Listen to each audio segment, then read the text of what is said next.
آمین. این محفل خیر محفل نیک خدایا در نامه اعمال اهل این خاندان و ما حاضرین که دست دعا برداشتیم خدایا کتابان بفرما.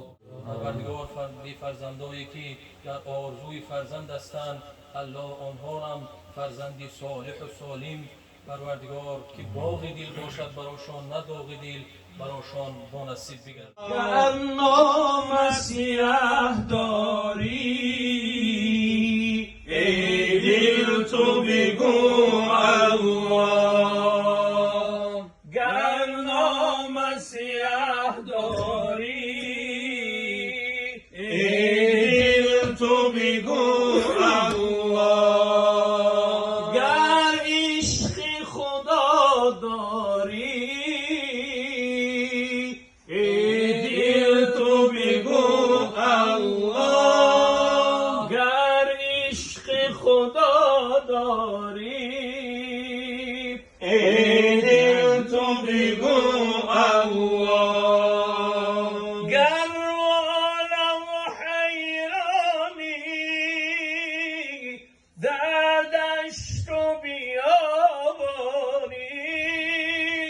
گر خفته و بیداری ای دل تو بگو الله، گر خفته و بیداری ای دل تو بگو الله، گر جسم تو بیمار است گر خفته و بیداری ای دل تو بگو الله، گر خفته و بیداری ای دل تو بگو الله، گر جسم تو بیمار است روز و شب و چون تار است، گر قصد دوا داری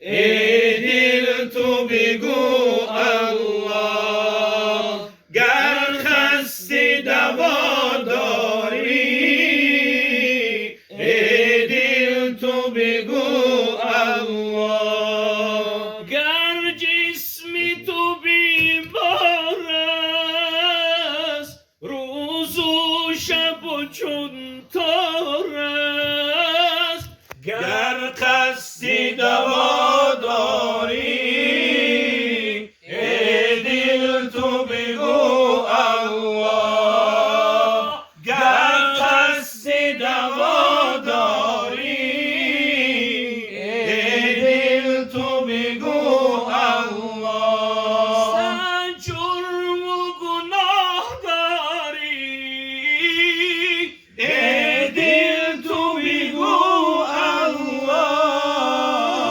گر عشق خدا داری ای دل تو بگو الله، گر عشق خدا داری ای دل تو بگو الله، گر خفته و بیداری روز و شب و چون تاری، گر قصد دوا داری ای دل تو بگو الله، گر قصد دوا داری ای دل تو بگو الله، گر قصد دوا داری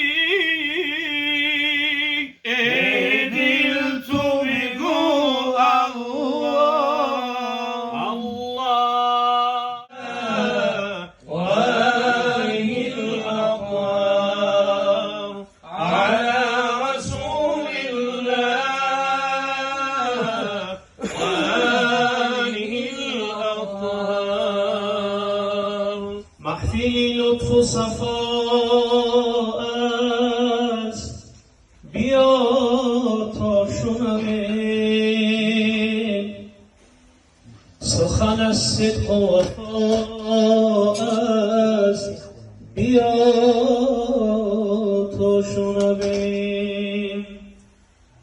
مظهر نور ضیاء است، بیا تا شنویم. سخن از صدق و وفا است، بیا تا شنویم. سخن از صدق و وفا است، بیا تا شنویم. اللهم صل وسلم وبارك عليك. من گرچه گناهکار و بدم یا الله، عدد دارم رهایم ده از این کارم، مرا مگذار یا الله. رهایم ده از این کارم، مرا مگذار یا الله. یکی خود را نمیدانم که گرم یا مسلمانم، یکی خود را نمیدانم که گرم یا مسلمانم. نه در اسلام شاهانم، نه در کفار یا الله. نه در اسلام شاهانم، نه در کفار یا الله. به صد خواری همی عالم، شبی در خاک میمانم. در آن ساعت که تنهایم، مرا مگذار یا الله. در آن ساعت که تنهایم، توی غفار یا الله. در آن ساعت که تنهایم، توی غفار یا الله. در آن ساعت که تنهایم، توی غفار یا الله. منکر و این نعت‌های پر از سوز و گدازی که قارئ‌ها خواندند و این آیه‌های تلاوت کرده شدند، گوش و جان ما حاضرین را خدایا راحت بده. خدایا با فرمودهای قرآن ما مسلمانان را عامل بدار.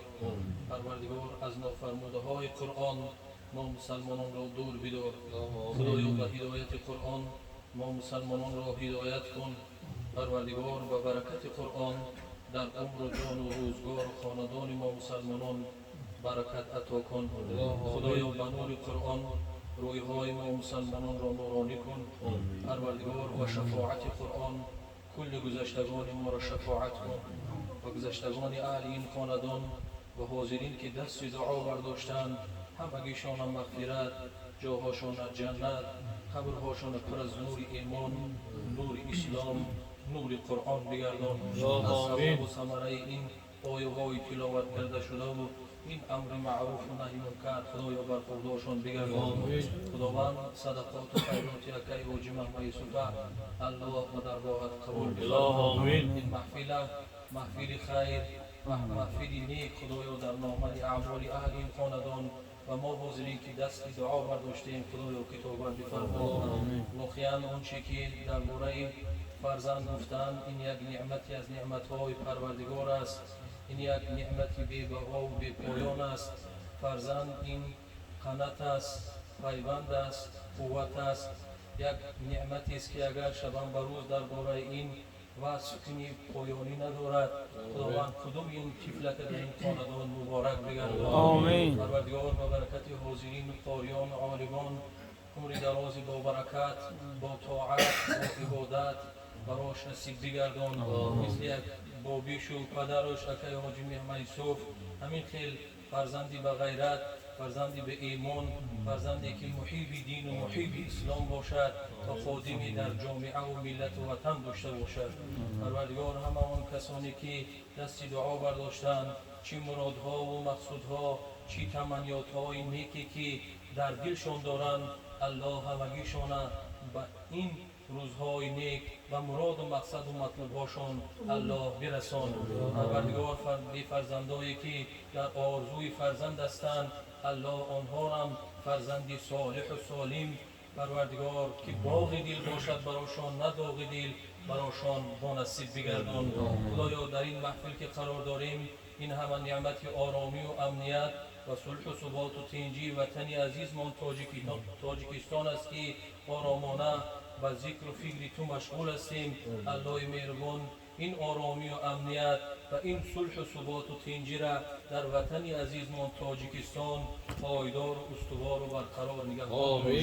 در خانه هر یک فرد تاجیک صدای شادی و خرسندی خدایا دائمی حکم فرما بشود. ربنا تقبل منا انك انت السميع العليم وتب علينا انك انت التواب الرحيم برحمتك يا ارحم الراحمين.